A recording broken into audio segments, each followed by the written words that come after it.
అందరికీ నమస్కారం. ప్రాణం చాలా విలువైనది, ఒకసారి పోతే కానీ తిరిగి రాదు.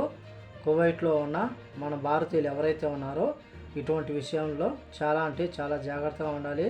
ఎందుకంటే డబ్బు పోయినా కానీ పరువు పోయినా కానీ తిరిగి సంపాదించుకోవచ్చు, కానీ ప్రాణం పోతే తిరిగి రాదు. కాబట్టి ప్రతి ఒక్క భారతీయుడికి సమస్య ఉంటుంది.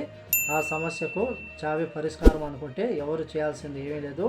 అలా అనుకుంటే కువైట్లో ఉన్న 10 లక్షల మంది భారతీయులు, ఇండియాలో ఉన్న 150 కోట్ల మంది భారతీయులు, అలాగే ప్రపంచవ్యాప్తంగా ఉన్న కోట్ల మంది ప్రజలకు ఏదో ఒక సమస్య ఉంది.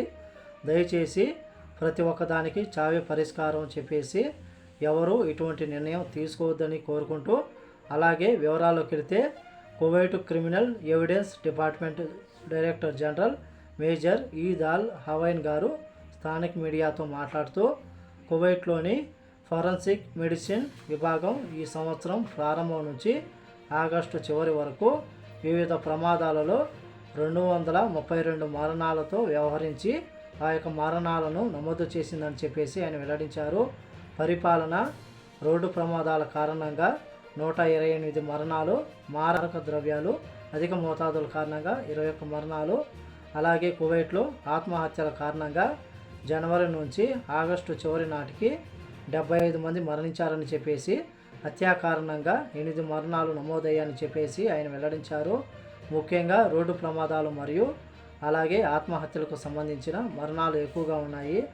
రోడ్డు ప్రయాణాలు చేసేటప్పుడు ఎవరైనా సరే చాలా జాగ్రత్తగా రోడ్డు ప్రయాణాలు చేయండి. ఎందుకంటే కువైట్లో నిర్లక్ష్యంగా డ్రైవింగ్ చేసే వారి సంఖ్య రోజు రోజుకు పెరిగిపోతూ ఉంది. అలాగే ఎవరైనా సరే ఏదైనా సమస్య వచ్చితే దానికి చావే పరిష్కారం అని చెప్పేసి దయచేసి ఆ యొక్క నిర్ణయం అయితే తీసుకోవద్దు. ఈరోజు ఉన్న పరిస్థితులు రేపు ఉండకపోవచ్చు.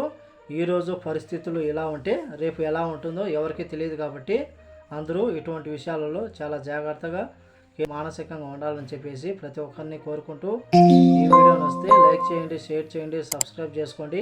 నెక్స్ట్ వీడియోలో మళ్ళీ కలుద్దాం. జై హింద్.